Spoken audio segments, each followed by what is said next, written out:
Mother's Day, and today I just want to share a few lessons from my experience as a mother. It's going to be very interesting. Come along with me. So, by the grace of God, I've had the honor of being a biological mother to 3 lovely kids, and it's such a joy, though sometimes it's so overwhelming, but I feel blessed. From my few years of experience as a mother, I realize no 2 kids are the same. Isn't it amazing how kids from the same womb can have very different personalities? My first, who is a girl, is the outgoing type, that's the extrovert, and my second, the son, is the introvert. He's the laid back type, always wants to be on his own.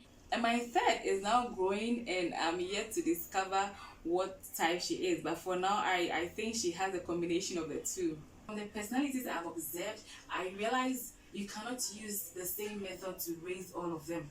Even rewards and punishments are different for each and every child you have. When you ask my daughter to go inside the room as a form of punishment, you've killed her. That's the worst punishment you can give to her. But ask my son to get inside the room as a form of punishment. It's rather a reward for him because that's what he loves to do, to be on his own.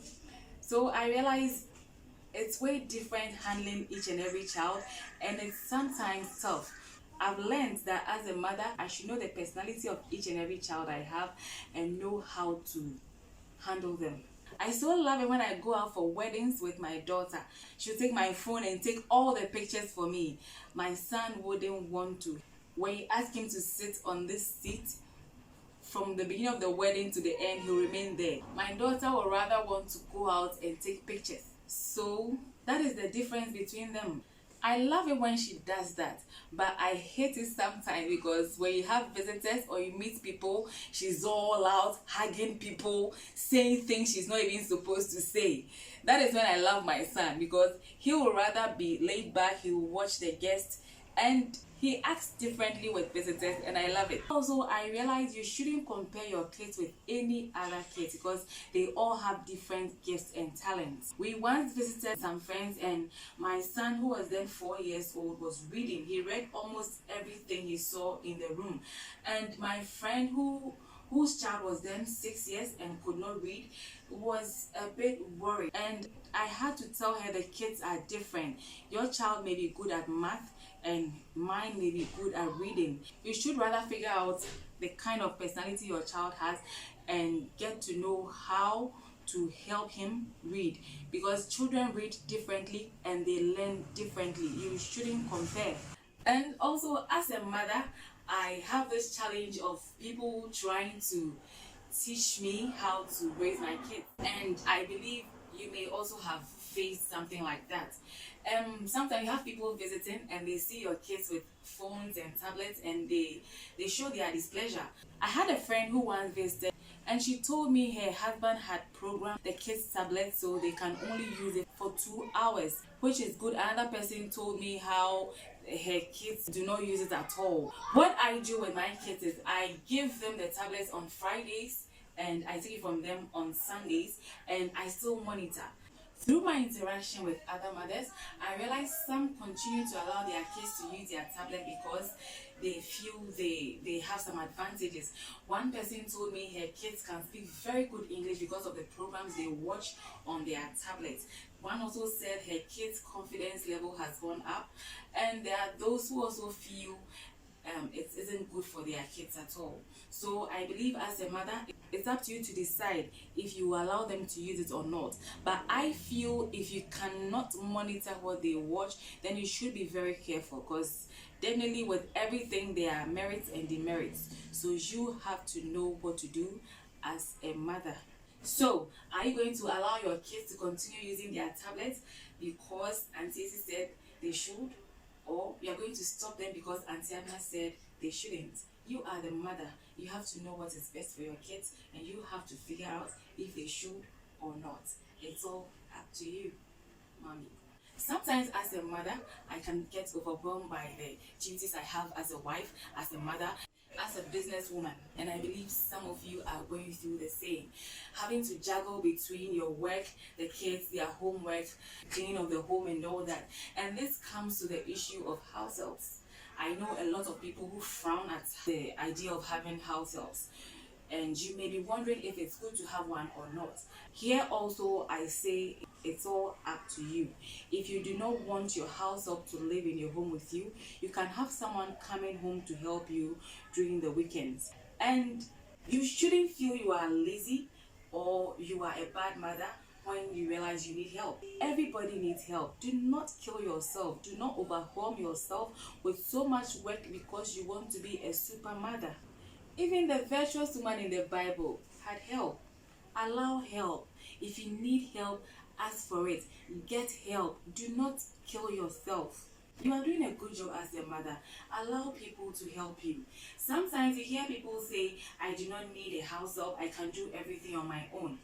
I have a few friends who I heard say this, and I was wondering why I wasn't able to do this on my own. I was wondering why this lady with 4 kids is managing without house help, and I have just 3 kids and I'm not able to manage.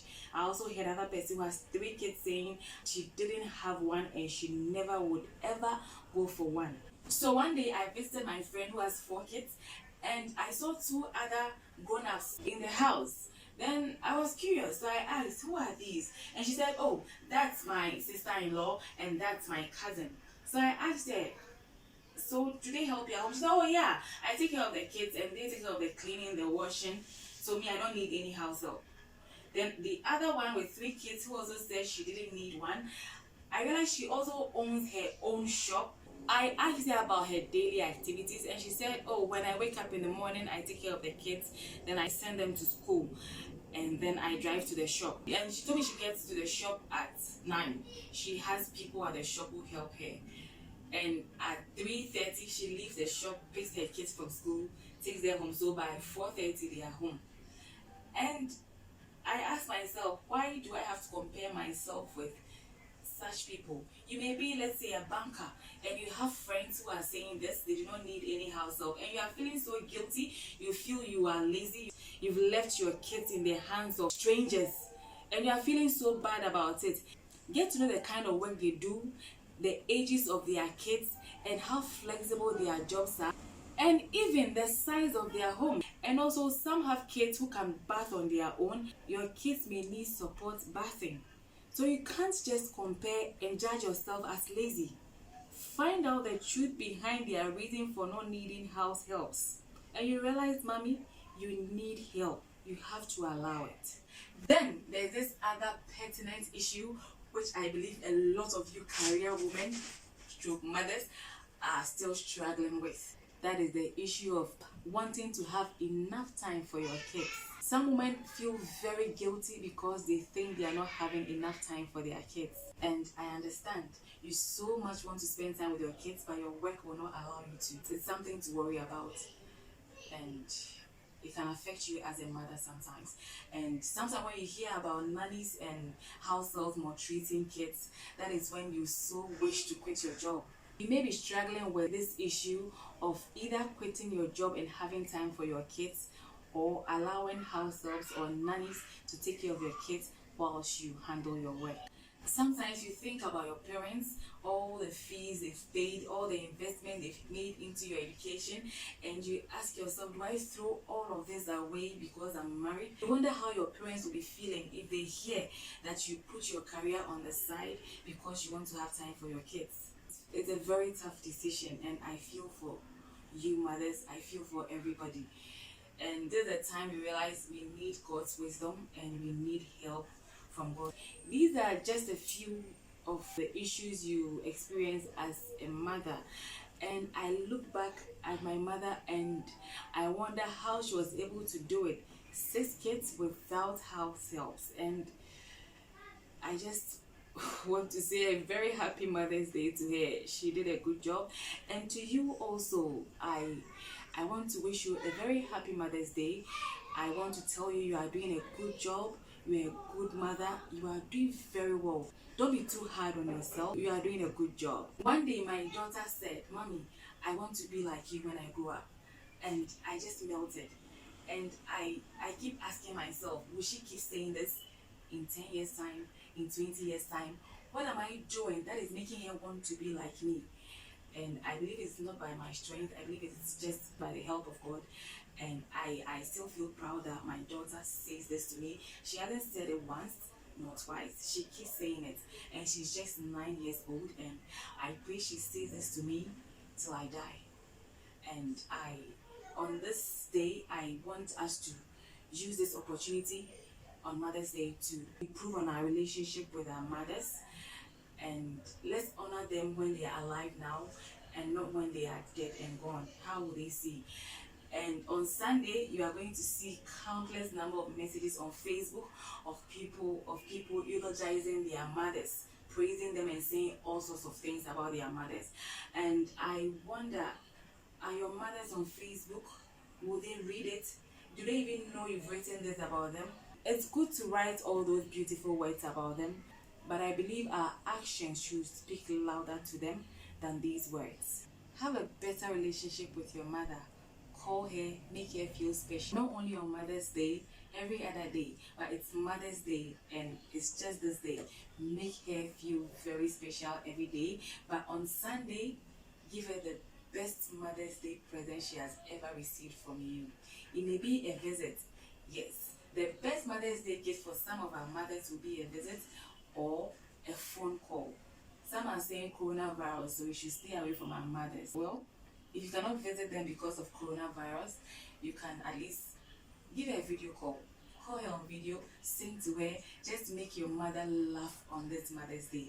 Being a mother is not easy. From my 9 years experience, I realize it's not easy at all, but I'm proud of myself and I'm proud of you too, Mommy. I know you are doing a very good job. So I want to wish each and every mother a happy Mother's Day. May God bless you and may He help you to be a mother after His own heart. And may your children always see you as a role model. May your sons wish they had wives like you, and may your daughters wish to be mothers like you. Have a blessed day. I no go forget you for the suffer where you suffer for me.